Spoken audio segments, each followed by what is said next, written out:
Pada kesempatan yang berbahagia ini kita akan membahas tentang hadis Rasulullah SAW tentang mukmin yang kuat lebih dicintai insyaallah subhanahu wa ta'ala. Rasulullah SAW bersabda, al-mu'minuna qawiyyun ahabbu ila Allah minal mu'minin. Orang mukmin yang kuat lebih dicintai oleh Allah subhanahu wa ta'ala dibandingkan mukmin yang suatu ketika sejarah membuktikan baginda Rasul Muhammad SAW bersama para sahabat, salah satunya ada seorang sahabat yang bernama Hamzah.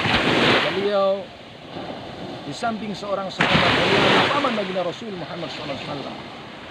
Hamzah radhiyallahu anhu adalah seorang sahabat yang sangat kuat.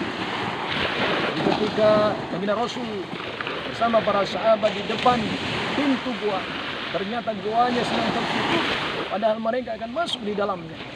Lalu diperintahkan kepada Hamzah untuk memukul batu tadi.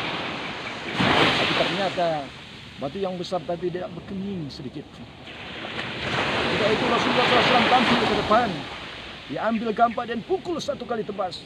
Ternyata batu tadi pecah berkeping-keping. Artinya apa? Bila Rasulullah SAW mempunyai fisik yang sangat kuat, mempunyai fisik yang sangat tangguh. Bahkan dalam sejarah Rasulullah SAW tidak pernah sakit kecuali ketika dia menerima wahyu yang pertama. Dia menguji karena melihat malaikat Jibril alaihissalam dengan muka asli. Yang kedua, ketika baginda Rasul Muhammad SAW akan meninggal dunia.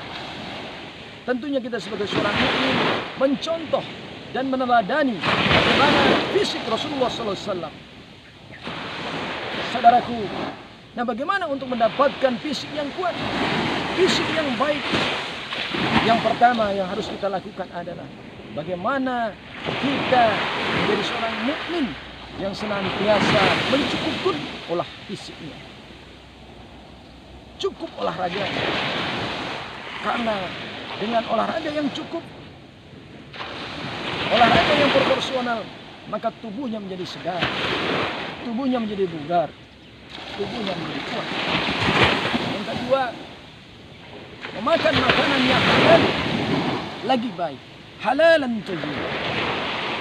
Makanan yang halal. Artinya jangan sampai seorang mukmin itu memasukkan makanan-makanan yang diharamkan oleh Allah Subhanahu wa taala. Kenapa? Makanan yang kita makan adalah menjadi sumber energi yang mengaliri seluruh tubuh kita menjadi darah. Sehingga apabila yang mengalir adalah darah yang haram, maka pemikiran kita, tingkah laku kita turun kepada yang tidak. Yang kedua, thayyibah. Thayyibah artinya makanan yang baik, cukup nutrisinya, cukup vitaminnya, cukup kalorinya. Dan yang ketiga, ma'asyiral muslimin rahimakumullah, tidur yang teratur.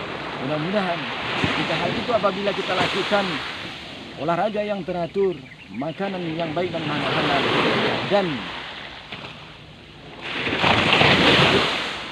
tidur yang apa, maka kita akan dicukupkan. Bila itu kita